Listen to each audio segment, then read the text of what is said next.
Pierced through the leg, I feel my knuckle piercing against the tight leather gloves on the Everlast boxing glove. When I come out, I have supreme confidence, but I'm scared to death. I'm totally afraid. I'm afraid of everything. I'm afraid of losing. I'm afraid of being humiliated, but I'm totally confident. The closer I get to the ring, the more confidence I get. The closer, more confidence I get. The closer, more confidence I get. All during my training, I've been afraid of this man. I thought this man might be capable of beating me.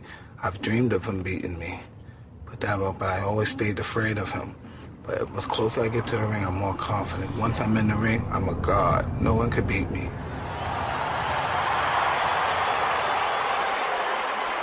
I walk around the ring, but I never take my eyes off my opponent. I keep my eyes on him. Even if he's ready and pumping, he can't wait to get his hands on me as well. I keep my eyes on him. I keep my eyes on him. I keep my eyes on him. Then once I see a chink in his armor, boom, and one of his eyes may move, and then I know I have him. Then when he comes to the center of the ring, he still looks at me with his piercing look, and as if he's not afraid. But he already made that mistake when he looked down for that 1/10 of a second.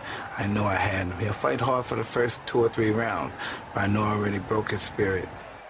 During the fight, I'm supremely confident. I'm moving my head, he's throwing punches. I'm making him miss and I'm countering. I'm hitting him to the body, I'm punching him real hard. And I'm punching, and when I'm punching him, I know he's not able to take my punches. 1, 2, 3 punches. I'm throwing him punches and bunches. He goes down, he's out. I'm victorious. Mike Tyson, greatest fighter ever lived.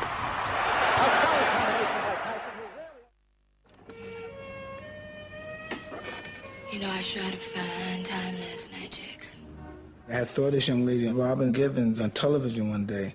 I had called somebody and I said, get me in touch with that young lady. And I left to go to England. I kept calling this guy every day to get me in touch with this young lady. And eventually he arranged for me to get in touch, and I had dinner with this young lady. And me and this young lady went out for a few weeks. And then eventually I proposed to her. Maybe it must have been a month or 2. And then I proposed to her, and then we got married eventually. And that was disastrous because I was too immature to be married, and there's no reason. I was too young to be married. She was too young to be married at the time, so I don't know why I'd done it, but I just was emotional. I was in love, I believe, and I got married. Then, of course, I was being a pig, and I started having my extracurricular activities on the side, and me not being the most cautious and using the most skullduggery of tricks. I got caught most of the time, and she didn't like that very much. So we got into a great deal of fights, and then it was just pretty ugly. It was pretty ugly. Michael is a manic depressive. He is. I mean, that's just a fact. It's been torture.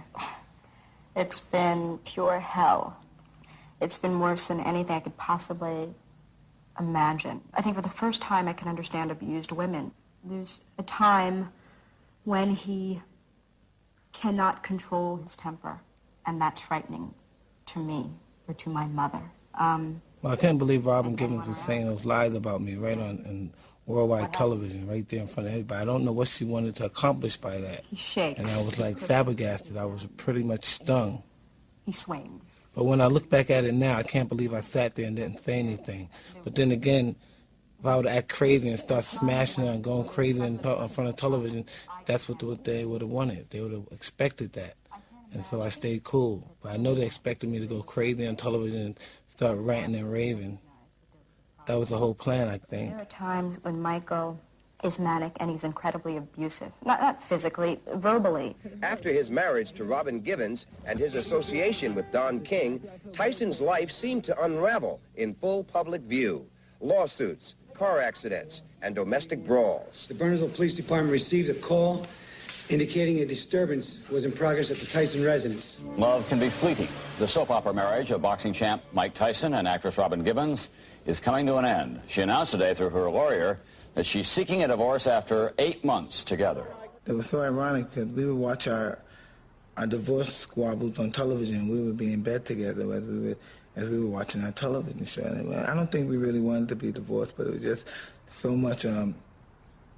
The atmosphere was just so intense that it just wasn't right. So we just separated. I felt a sense of abandonment, but I brought it onto myself. I felt alone. I felt a little ashamed. I felt like a half of a person. I didn't feel totally whole at the time. It just wasn't right. We were just two kids, married, and the whole world was in our business. I didn't know really actually how to feel. I was 21, she was 22, and it's one of the emotionally unstable. Pass judgment on both of us. I'm a bad guy, she's a bad girl.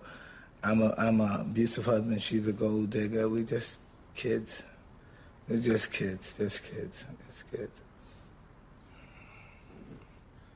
I was always interested in keeping in touch with her for some reason. I didn't want to lose basic touch with her. What I wanted in a woman is protection, loyalty, companionship. Loyalty, friendship, companionship, ferociousness. I wanted to protect me and have my back to the bitter end. If I have a fight, I want her to jump in, even if I'm winning, even if she's 90 pounds. I like strong women, not necessarily a masculine woman, but I like strong women. I like say a woman that runs a CEO corporation. I like a strong woman with confidence, massive confidence, and then I want to dominate her sexually. I like to watch her, like a tiger watches their prey after they wound them. I want her to remember me. I want her in a bizarre way. I want her to love me and watch them and just watch them. I want her to keep her distance for at least 20 to 30 minutes before I devour them and take them to the point of ecstasy. I love saying no all the time when I'm making love.